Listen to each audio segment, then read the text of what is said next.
Welcome back to the Mountain Morning Show. I'm your host, Connor Jacobels. We're transitioning right now into recruiting strategies for companies out there. It's one of the most important things for a company to do, to find out how many positions they can fill, budget it, and because you need employees, but unfortunately, if you're paying people too much and you're not maximizing their work effort, you're going to be losing money. So to talk about this more in depth is Bill Humbert. Thank you so much for being on the show today. Thank you, Conrad. It's great to be here. So we're talking about recruiting and kind of maximizing and making recruiting optimal for companies out there. What is the process for recruiting? Well, the recruiting process mirrors the sales process perfectly. Just every step mirrors it perfectly. And unfortunately, most companies don't know that. Really? It's a sad thing. I've been a professional recruiter since 1981. Clients included the Washington Post, Geico Insurance, a couple that you haven't heard of, but they were pretty cool. ComSat Labs. Okay. They were the communications satellite company before everybody started sending their own up. Really? Yeah. I've also worked with Transamerica and MCI Telecommunications and Cache Valley Electric right here in the Valley. Man, oh man, you've been around the block a couple times. Just a few times. And what's interesting for me is large companies and small companies alike typically don't understand that they have a recruiting strategy. Mm-hmm. Some of them just don't know what it is. Yeah. So, you know, for a small company like one of the stores on Main Street, yeah, their recruiting strategies stick a help wanted sign up. And then the first college person who comes in, they're like, yeah, we'll hire you. Exactly. But when you've got a company like, well, any large corporation, they're hiring hundreds, if not thousands of people per year. Oh, totally. And if they don't have a strategy to bring those people in, their costs are going to fly up, mm-hmm, and they're going to go over budget. I interviewed with a company down in Salt Lake, and it was October, and I was talking to them about, mm-hmm, their recruiting, and she said, I blew my recruiting strategy last June, or my budget last June. And it's October. It's October. And I'm going, what kind of a, thinking, yeah, I didn't say it out loud, but what kind of a business partner are you? Yeah. If you blew your strategy and you're going, oh, I just blew my strategy or my budget, and you go, holy cow.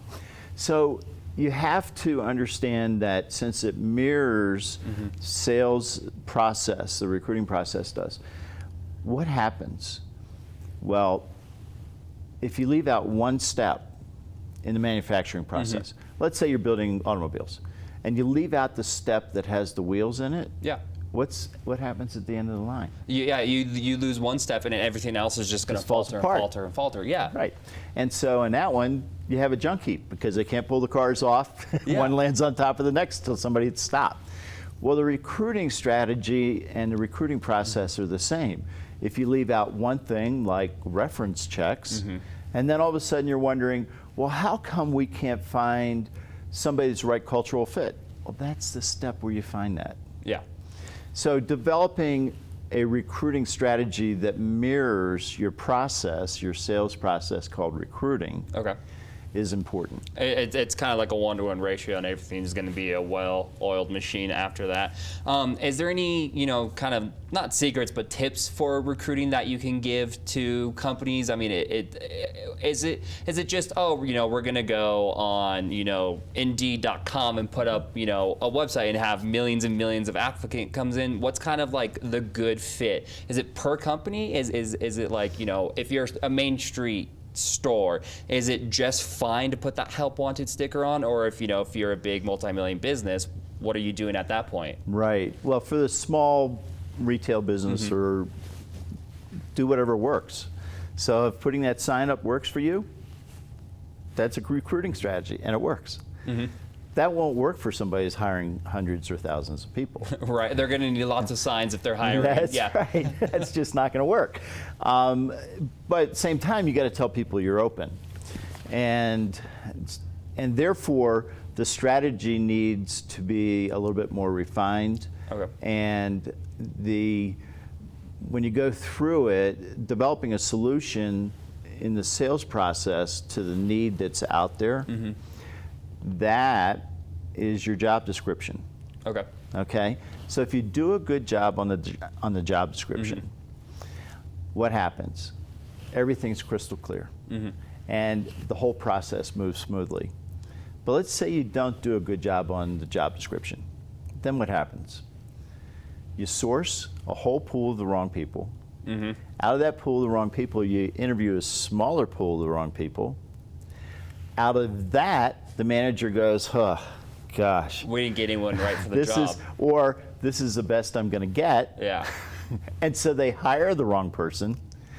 But the good news is, 2 months to 2 years later, they fire the right person. But what do?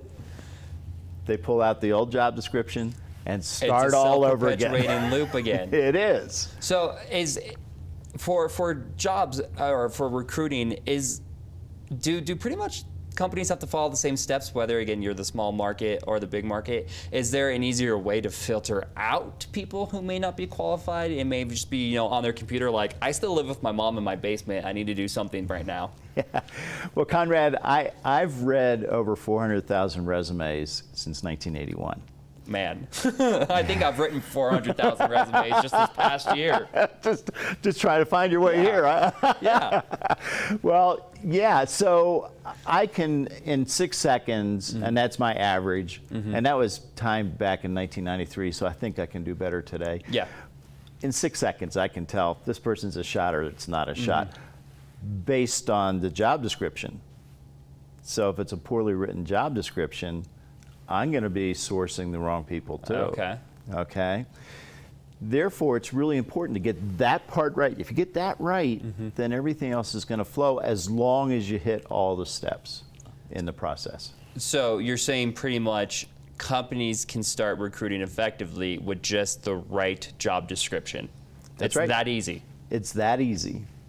That's amazing. And because it's crazy, because you do hear about people telling stories of like, oh yeah, we got some Joe Schmo off the street who's not, qualified to work in this area. And do you think it's sometimes you have to hire people unqualified, or are companies just not recruiting in the right places? Well, they're not recruiting in the right places, but that unqualified, MCI Telecommunications was one of my clients. And we hired a woman for an analyst position who was in Phoenix, and we're recruiting for Cedar Rapids, Iowa. Okay. And she was the owner of a window covering business. And that was a telecommunications company, and it was for commercial billing. And I talked to her only because I had a hole in my interviewing slots, and you know what? It mirrored perfectly everything that we needed for an analyst over here. She'd done over here, but it was in window covering, and she was the one that drew all the relationships and showed how they work because her husband was in IT and they talked. And, okay. And so we hired her. Who would have thought? It was the perfect match? It was a great match. 3 years ago, she was still there. That was in 1993. Wow. That's amazing. Isn't that amazing? So Bill, now, if people can't necessarily get you into their business right off the back, you do have a book. And that book is actually for employees who are either looking for a new job or employees who are not happy where they are. Okay. But it shows that in today's world, there's not a lot of loyalty in companies. And so Employee 5.0, Secrets of a Successful Job Search in the New World Order, is for people who want to take charge of their career. Okay. And they become free agents, essentially. Is there a position open inside my company that I can grow to? Or is there one outside my company I can grow to? So that's what that's about. Oh, perfect. And if people want to find out more information about you, where can they go? RecruiterGuy.com. RecruiterGuy.com. It's the best place. LinkedIn. Hey, contact me on LinkedIn, invite me. It's great. Bill, thank you so much. Conrad, thank you. I learned a ton. I didn't even think about, as someone who's applying for jobs, I'm like, oh, it's easy for them, but on the flip side, it's not easy for companies to be recruiting effectively. It's not. And that's where you come in. That's where Recruiter Guy comes in. Thank you so much, Bill. Guys, we have to cut to a commercial break right now, but when we come back, we have more interviews, and we're going to show you some packages from around the Salt Lake and Park City Valley. Stay tuned.